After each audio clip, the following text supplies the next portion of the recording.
Well, hey there, how you doing today? Welcome back to my YouTube channel. It's Simeon here. Thanks for joining me. Well, I wanted to give you an update on the Rossi ecat project. A little over a year ago, I put up a video saying that the results of the first ecat test being done in Doral, Florida, well, it wasn't really the first test, but it was the first year-long test, that they were going to be out soon. We were all kind of excited to see if this was really, you know, a device that produced lots of energy. If you remember, this is a LENR device, low energy nuclear reaction, as some people call it, and it's related to cold fusion, something we've talked about in the past, and we were wondering, is this something that's going to be real for us soon? Is this going to be a device that produces lots of clean, inexpensive energy without combustion gases, greenhouse gases, radioactivity, all that other stuff that's been associated with the energy forms that we've been using on the planet, not to mention coal and wood? So there was a test about a year ago, and I told you that the results would be out soon. Now, it got kind of complicated because Andrea Rossi was working with a company, Industrial Heat, and there was a lawsuit at the very end, so we didn't get to see the results. But what we're told was that the device worked, but Rossi said to us, he said, and you can check this out on ecat World and other sites, that it didn't produce energy reliably, didn't think it was ready for commercial production. And the issue is something called self-sustained mode. The device, it works more on the basis of resonance. There's no chemical reaction.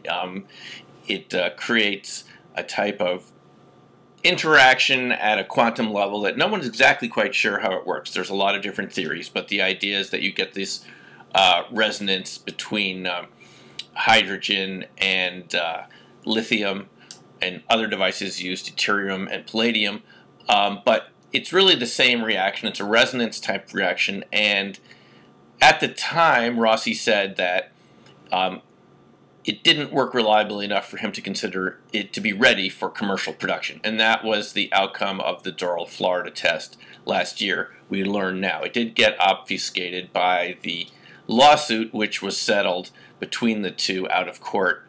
But the exciting thing is that there's going to be a demonstration, not a test, but there's going to be a demonstration, a live demonstration on November 24th, which is tomorrow in my time here.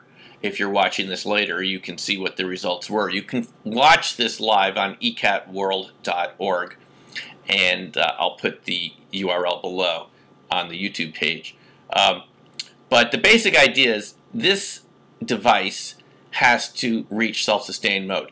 You can kind of understand this if you've ever been camping. If you put too much wood on the fire, it's going to burn out too quickly. If you've not enough wood on, the reaction is going to go out.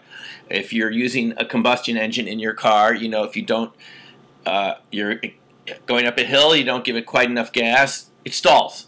And so this is the same issue with this device. And Dr. Vittorio Violante, a couple of years ago in San Francisco at the SSE meeting, told us the same thing, that they got it to work in Italy at ENEA. They told us without a shadow of a doubt, cold fusion is a real reaction. It's just tricky to sustain it.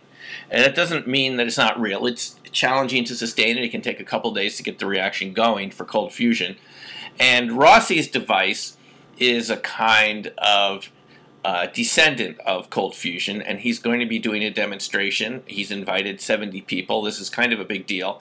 It's going to be televised a few hours later. The demonstration is going to be live for the people that are there. He's calling this the QX device, and we'll be interested to see if this is something that really achieves this self-sustained mode, if it works. He says it's an improved version, the Quark X, as it was called, the QX, an improved version of the ecat. He says that it's ready to work reliably. Now we're all interested in seeing this. So I suggest that you tune in. If you're watching this right now in the present, and it's still November 24th is tomorrow of your time, 2017. Otherwise, you can look back and see what the results were. This is another episode in the continuing saga of cold fusion, free energy over Unity devices. I wouldn't be too cynical if I were you. If you remember, a lot of people were suspicious of the Wright brothers. It took them around 10 years to fly reliably, if I'm not mistaken. And it's something that's not always believable at first. The U.S. government didn't support the Wright brothers, even though they requested support. They were supporting Langley, another aviator, but Langley's plane never flew properly. It was very expensive, and the Wright brothers did it themselves from spare parts with their own funding. They didn't even have college degrees.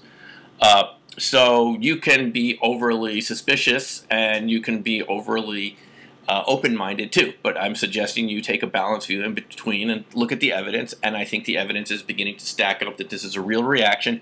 It just takes some time to get it right, just like any technology does before it's actually something that we can use in our homes and businesses and factories to produce clean, reliable heat. The implications are really large if this is something that's going to work in the long run for all of us. I'm sure we'd all love to have pollution-free energy, and there are also risks to having too much energy. It could be used in a destructive way too. So we have to treat this with a lot of maturity and look at it in a very level-headed way and find a way to employ this in a way that's going to make our planet a better place to live, not a more destructive and worse place to live. So anyway, I hope you follow up on the QX demonstration, and let's see how it goes. Okay, thanks for watching. Talk to you later. Goodbye.